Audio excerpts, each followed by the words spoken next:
Hey guys, it's Casey down here in the art studio again. Today I'm gonna show you how to do a complete piece from start to finish from a photo that you may have taken, or just if you want to do a still life from something you have sitting around your apartment, that works too.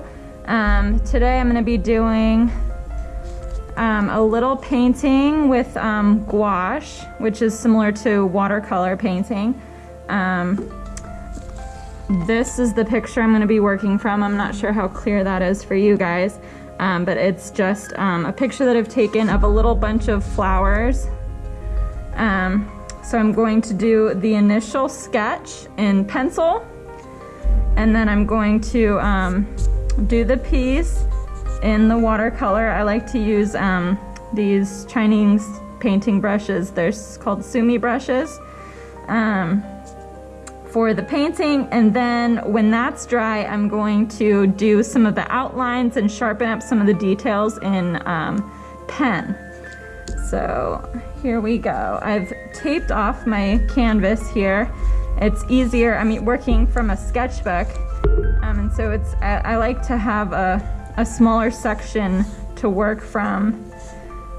So I'm going to start by doing this sketch here. I'm going to figure out what I want the composition to be as I kind of go along. I'm going to use artistic license to pick out aspects that I want in the piece. In my photo, there's a hand in there of someone holding these flowers, and I don't want that in there. So I'm going to eliminate that from my piece, and you can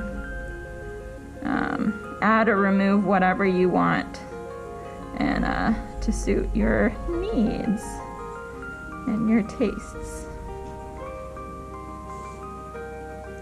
So I'm going to start by sketching out some of these little clover looking flowers. I'm not sure what they're called. I know I've got some Queen Anne's lace up here in this as well.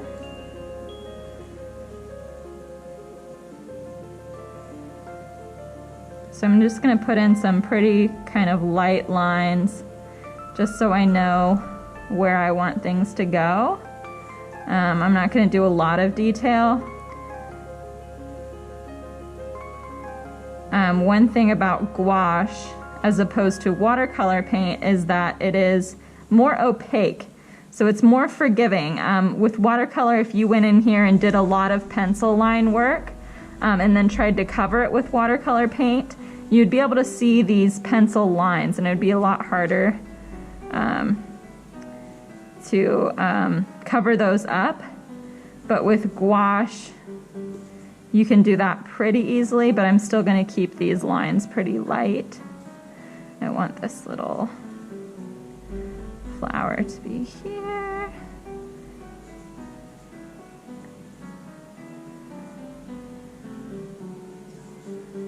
And I've got the kind of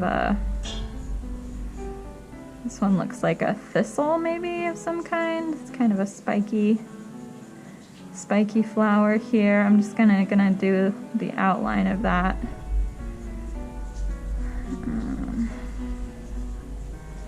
I've got another flower here with the same kind of clover looking.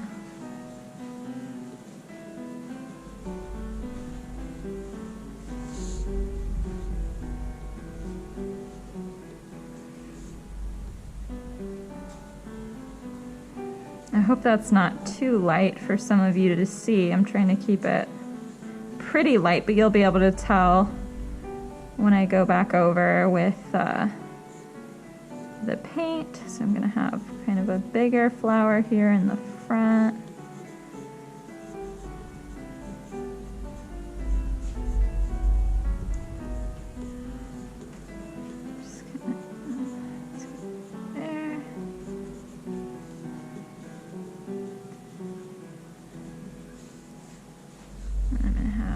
This piece of Queen Anne's lace up here, kind of going off the edge of my canvas. I'm just gonna crop this how I want it, even though my photo is much bigger and it has a lot of background. area, I'm just gonna kind of bring that in and choose a composition that I like better.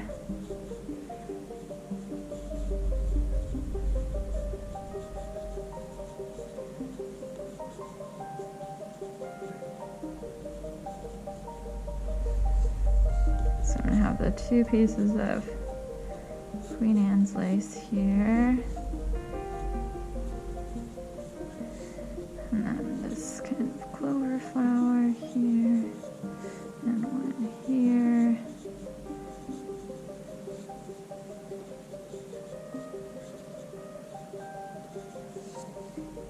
And then the little one.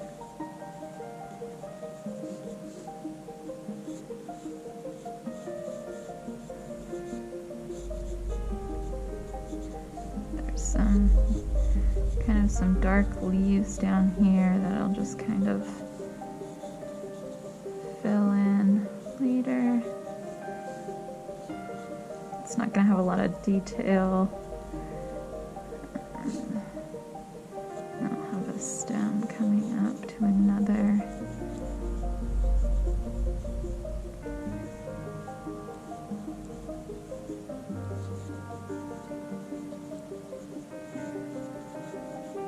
I'm not sure how well you guys are able to hear me wearing a mask and stuff, but even if you can't, you'll be able to get the gist.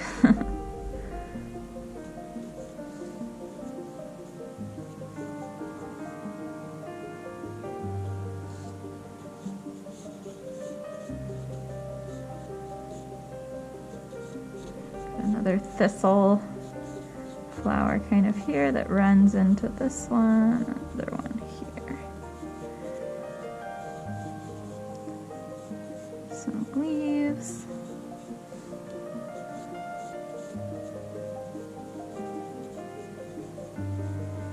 And some wildflower. These are all wildflowers, just kind of. And then I've got another Queen Anne's lace, one more of those here. Just kind of scribbling, putting this stuff in, figuring out how it's going to, the composition that I want. And another piece shooting off here. Okay. Now I've got my watercolor palette here. I'm going to add some water to some of these. Just mix them up.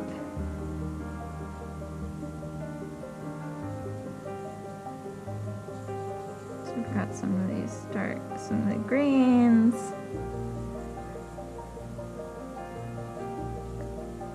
I'll put in some of these now. What I really like about Sumi brushes is that you can get them to a really fine point. So you can do thick stroke, or you can do it really tiny details without having to change your brush, which is really nice. So the more water that you add to gouache, the more like watercolor they are.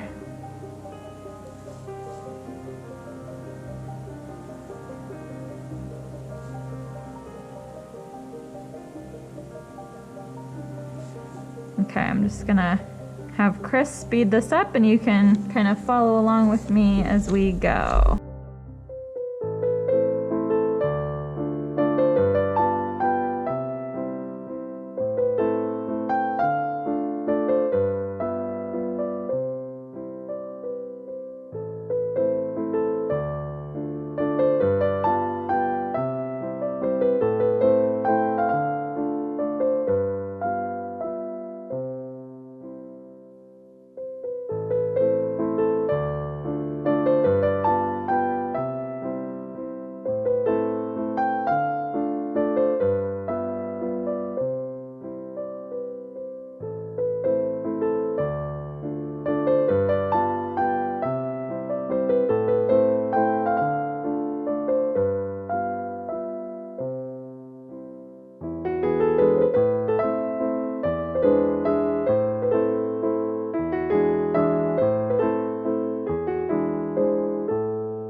Okay, so now I'm gonna do something that I haven't done in a while, and that is experiment with some pen nibs.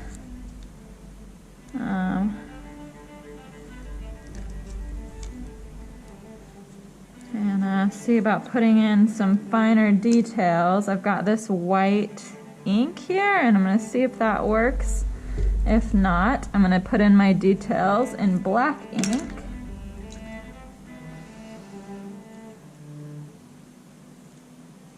It's like an old-fashioned calligraphy pen.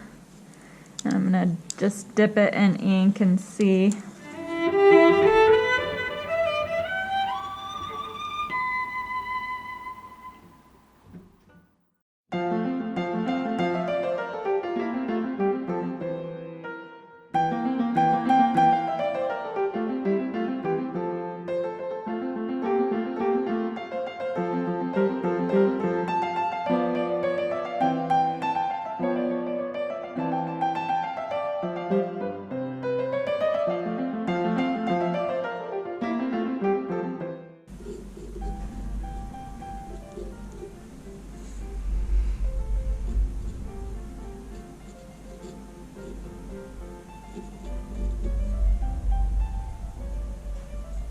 I follow the work of a UK illustrator called Omar Wynne, and she does lots of really beautiful work with watercolor and then sketching in loose details on top with a pen and nib like this. And it really is, oops, so interesting to watch. And I've picked up a lot from her. She does tutorial videos and all kinds of interesting stuff. And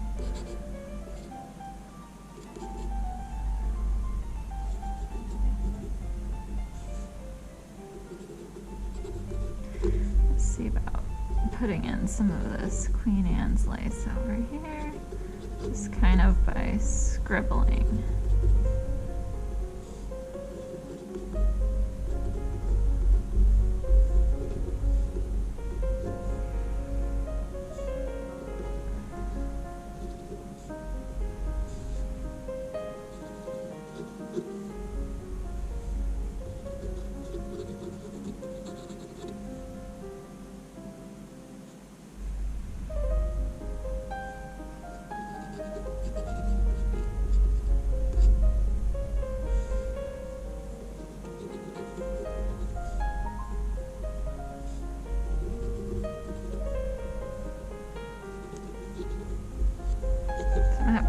Chris speed up while I finish up here with this pen.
I liked some of this better without these lines. I don't think it did me any favors here.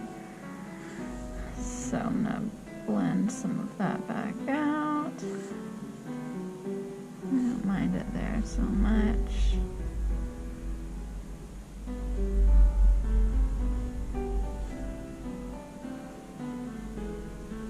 But it's all about experimentation to find out what you like best.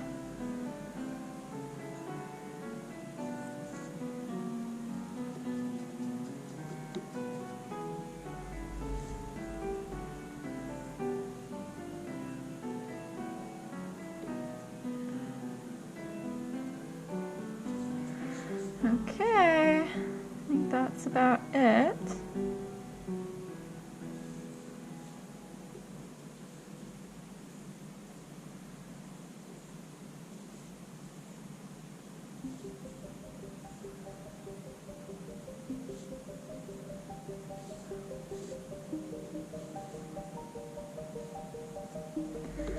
Now, for the fun part.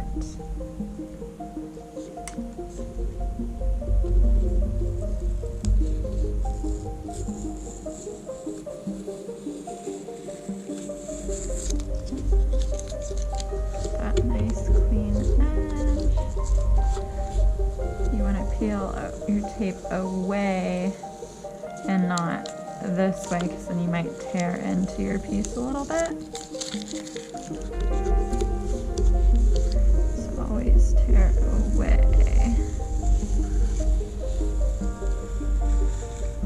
Just tearing out my paper a little bit, but not too bad.